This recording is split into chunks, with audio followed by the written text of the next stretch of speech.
A lot going on in these key battleground states, as we know, from Georgia to Pennsylvania, Michigan. To get the very latest on what's happening in the Grand Canyon State, joining me now, representing the 4th Congressional District of Arizona, Congressman Paul Gosar. Congressman, welcome to Real America. How are you today, sir? I'm doing very good. How about yourself, Dan? Good, good. I would assume you are swamped and busy. I see you're in the car, probably driving to the next set of meetings to figure out what is going on in Arizona. As you heard me say leading into the story, we've got some new, fresh counts. You may know more than we do. So set it up for us, Congressman. Where do we stand with how many ballots are left and where are they coming from and which way do they seem to be going? Now, it seems to be that we're getting kind of mixed signals as to how many ballots are still remaining. The majority of them, I still think, are from Maricopa County, although from hearing from some of the clerks out in the rural areas, there's still a few out there. So once again, it's still probably over 65,000 votes. President's down just under 15,000. So there's a lot of opportunities. We have a number of people have come forward that said that their ballots on day of were not allowed to move forward. So we need to investigate that. And then we've just seen the big change over in Michigan in regards to the glitch that was found on Dominican software of 19,500 votes. That's not a glitch. That's a problem. And that's some of the software that's being used in Arizona. So one of the things we want to do is get a forensic audit of this account. You know, trust is a series of promises kept. The government here, particularly the Secretary of State, is not really all that liked. You know, she was elected 4 years ago and basically, or 2 years ago, and basically said she was there to elect Democrats. So what we have to do is show people the ballots, both Republicans and Democrats, count them up, and then compare them against the tapes of the machines, because we're seeing problems with Dominican software all across the country. Yeah, so I want to clarify, you're bringing up that software that we've been talking about coming from Michigan, but it's been used in several other states. Was this software used statewide in Arizona, Congressman? No, only in Maricopa County, interestingly enough.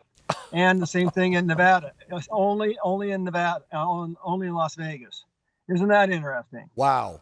In Maricopa County, I've never lived in Arizona, lived in Vegas. Clark County is a toss-up. I mean, you've got tons of independents, libertarians, lots of Republicans, lots of Democrats. So Clark's a toss-up. But isn't Maricopa County in Arizona typically, I would say, heavily represented by conservatives and Republicans?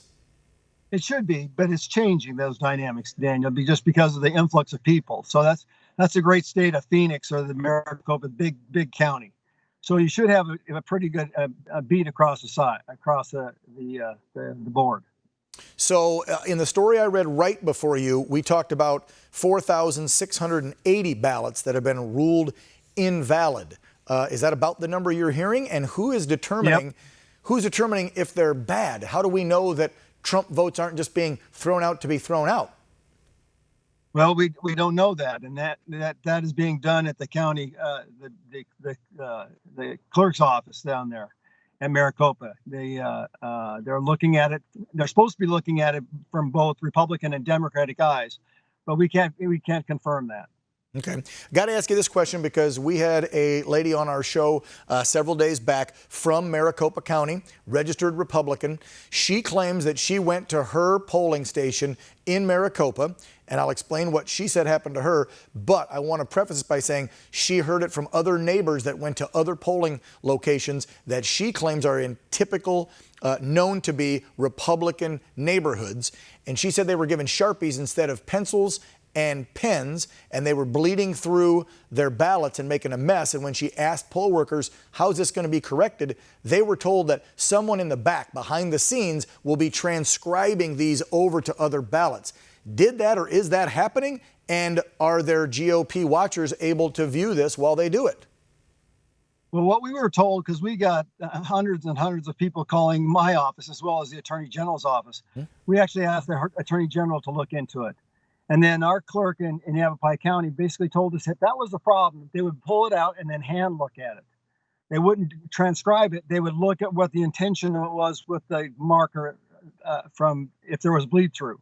But the bleed through is also on one side of the ballot is totally opposite on the other ballot. So if you get a bleed through, it shouldn't cause a distortion. But if it did, they should do it by hand, but not change the ballot. Okay, so they would enter it by hand, and I would assume they would have folks there watching while a poll worker does that. We would hope, but trust is a serious promise is kept, and we don't see that kind of trust here in Maricopa. The other thing that we're seeing, Dan, is that we had everybody expected our state legislature to flip and to become Democrat, and it didn't happen. Democrats waged a lot of money, and so what happens? The down ballots got a lot more ballots than the president, which is very odd. Like, for example, in Senator J.D. Mesnard's race, he got over 7,000 more votes in his district than did Trump. Something's odd about that because J.D. Mesnard was carried by the president in that district. So that's a switch of 14,000 votes. How much is the president down by? Just under 15,000. Whoa. What baffles me, Congressman, is how the rest of the mainstream media, because let's be real, there are only 2 networks that I can think of, and we're one of them, that are actually covering these voter fraud and irregularity cases. You have online folks and journalists there looking into it, but none of the mainstream media is talking about it. The Democrats have totally dismissed this as false.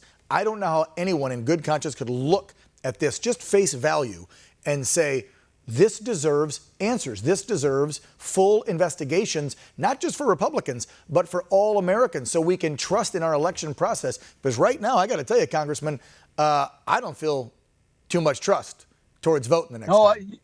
You and me, absolutely. And that's why I want a forensic audit. I want the American people and the people of Arizona to see that when they cast their ballot, it went to the right person and it wasn't miscounted. That is a key component of our republic.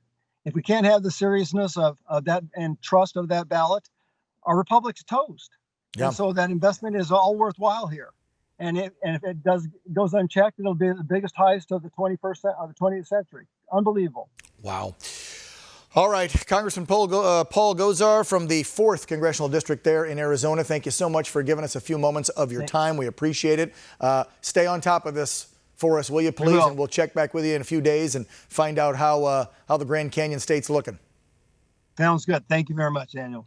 Straight ahead, Senator Lindsey Graham had some choice words on the Hill today for former FBI Deputy Director Andrew McCabe when he testified before the Senate Judiciary Committee looking into the Russian hoax scandal. Oh, you want to see this? Don't go away.